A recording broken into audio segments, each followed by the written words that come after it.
السلام عليكم ورحمة الله وبركاته. أخيارتا شرفتا احترامك يا كرامة بدنات بانيني سلامينا سلانا دو قروح بدن بان هوديني سومرينينا كسو دواده kanaalkeena caafimaadka iyo daryeelka caafimaadka nolosha muuqaalkan waxaynu ku soo qaadanaynaa haweenka bilicda iyo quruxda sida gaar ah ama sida goonida Ilaahay ugu manaystay ayaa daraasad dhinaca bulshada ama inta badan human characteristics iyo human behaviors ka faaloota waxa ay soo bandhigaysaa saddex arrimood inay ku liitaan haweenka aadka u quruxda badan ee markaa jamaalka iyo haybada Ilaahay sida goonida u siiyay ee nimcada ugu deeqay inay nimcooyin kale ay ku liidan karaan oo markaas ay saddex note bay qoreen ama saddex tib bay sameeyeen saddex tibis bay ka qoreen haweenka quruxda badan inaanay ku fiicnayn haddaba inakoo dabcan daraasadaas turjumanayna laakiin aan ku dabaqayn inay 100% aynaan oranayn ama aynaan u damaanad qaadayn inay sax tahay ayaa waxay kaliya aynu u wada wadaagaynaa inaynu wixii markaas si bulshadu ay u dareemi karto ama qofka macnaheedu qof kasta oo qurux badan ama haweeney kasta oo qurux badan inay saddexdan ku liidanaysa maaha ee waxay ka hadlayaan kuwa badan oo markaa haweenka quruxda badan inay markay sameeyaan research iyo marka ay sameeyaan surveillance iyo dabagal fara badan markay dabagal ku sameeyeen inay haweenka quruxda badan saddexdan ay ku liitaan dadka ay ka sameeyeen way ku xidhnaanaysaa iyo markaa bulshada ay ka sameeyeen laakiin ma aha daraasad guud ahaanba calaa qof ama qof kasta oo qurux haweeney kasta oo qurux badan laga sameeyay maaha ee waxa loo yaqaan sample tigers waxa ay soo qaadanayaan bulshada in kamida ayay ka qaateen sambalka ama ay ka qaateen cidda ay markaas ay ku sameeyaan daraasadan haddaba waxay tilmaamayaan saddexda qodob ay ku liitaan ay soo bandhigayaan waxa weeyaan waa education iyo tolerated iyo solution saddexda ayay qorayaan qodobka koowaad waxay ka dhigaan waxbarashada ayaa waxay tilmaamayaan haweeneydu marka ay qurux badantay ama quruxdeedu ay saayid tahay inta badan goobaha waxbarashada inaanay ka soo hooyin natiijooyin aad u waaweyn ama marka inaanay heerar sare aanay ka gaarin waxbarashada taasoo inta badan ay u aaneynayaan quruxda aadka u faraha badan ee Ilaahay ku manaystay inay markaa ay carqaladayso ama reer ha samaysato ama markaa ha tilmaamaan say qoraalka ay ku qorayaan inay iyadu ahaato qof very proud yacni inay quruxdaas iyo jamaalka Ilaahay siiyay inay aad ula dhacdo kadibna ay taas dadkuna ay ku yiraahdaan adigu waxbarasho uma baahnid wajigaaga iyo dhawankaaga ayaad ku meel maraysaa arrimo noocaas inay u soo bandhigaan dabeetana sida waxbarashada ay ku dhayalsato ama waxbarashada ay wax qafiif u qaadato oo xataa hadii fursado waaweyn oo waxbarasho la siiyo inaanay inta badan ka salgaarin oo ay ka tagaan ayay soo sheegayaan sida ay u badan yihiin laakiin macnaheedu ma haweeney kasta oo qurux badan inaanay wax baran haweenka quruxda badan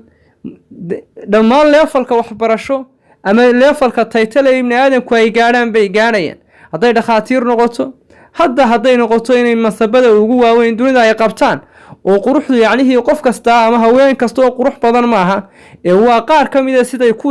ay ku sameeyeen daraasada ayay dabcan noo soo gudbinayaan qoladan sameysay markaa daraasada dhinaca arrimaha bulshada gaar ahaan dabeecadaha haweenka quruxda badan qodobka labaad waxa ka tolerance-ga iyo dulqaadku aad buu ugu yar yahay bay tilmaamayaan marka loo compare gareeyo ama marka loo barbar dhigo haweenka kale ee iyagu xaaladda normalka ku jira ama iyagu aan aad u qurux badnayn aad bay uga dulqaad yar yihiin oo dulqaadka inta badan ma dulqaataan ama xataa waxyaabo iska basiida aad bay uga cadhoonayaan oo uga gubanayaan oo dhibaato ay ka dareemayaan marka arrintaasina waxay sameynaysaa haweeneydu markay aad u qurux badan tahay say tilmaamayaan in dulqaadkeedu aanu badnayn oo markaas aanay waxyaabaha qaar aanay u lahayn in ay samayso capability weyn iyo awood ay ku caabido oo ay ugu dulqaadato oo ay yihiin haween inta badan waxoogaa cadhada iyo in markiiba markaa ay kacaan oo ay ka boodaan hadalka iyo waxyaabaha iska basiidka oo ay dhibsadaan inay haweenka quruxda badan ay u badan yihiin qodobka iyaguna dabcan ugu dambeeya waa solution inay inta badan xal gaaraan ama marka ay guriga leeyihiin ee dhibaato ay ku timaado qaabka wax loo xalliyo inaanay ku fiicnayn oo marka ay jeclaystaan shay kasta oo markaas carqaladiis hortaagtay inay ka tagaan ay ka tallaabsadaan ama ay iska dhaafaan oo marka aanay isku dayin inaanay bogsiin goobahaas ama qofka dhibaatada ka hor timaada laba shay buu ku wajahaa in siday u badantay inta badan saddex buu ku wajahaa qofku dhibaatooyinka ku dhaca inuu xalliyo iyo inuu dhabarka u jeediyo oo ka cararo oo ka tago iyo inuu markaas ay ahaato mid uu dhexdooda ku lumo oo mararka qaar siduu is leeyahay u xalistuna ay ku adkaato ka tagistuna ay ku adkaato oo labadaaba uu dhaxayn kara inta badan saddexda stage baa la soo qaata haddaba iyagu xagga solutionka iyo xalinta iyo in khilaafaadka la xaliyo iyo in dhibta la xaliyo haweenkana aadka u quruxda badani kuwa wanaagsan ayay tilmaamaysaa daraasadani iyagoo marka ay noo soo bandhigaya ama sheegaya oo runtii daliil uga dhiganaya in aanay jeclaysan dhibta badan ama inta badan dhibaatooyinka badan inaanay dhabar adayg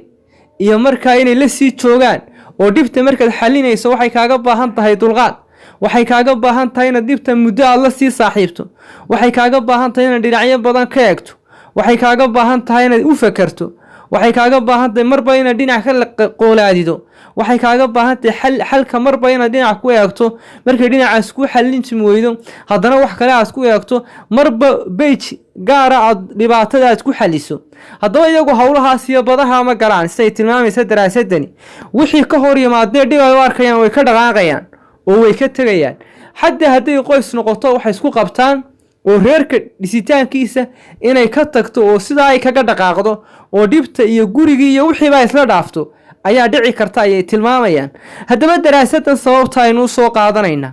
waa sabab marka daraasad la eegayo waxbaa inta badan possibilitygeeda ama suuragelnimadeeda qayb baa ka jirta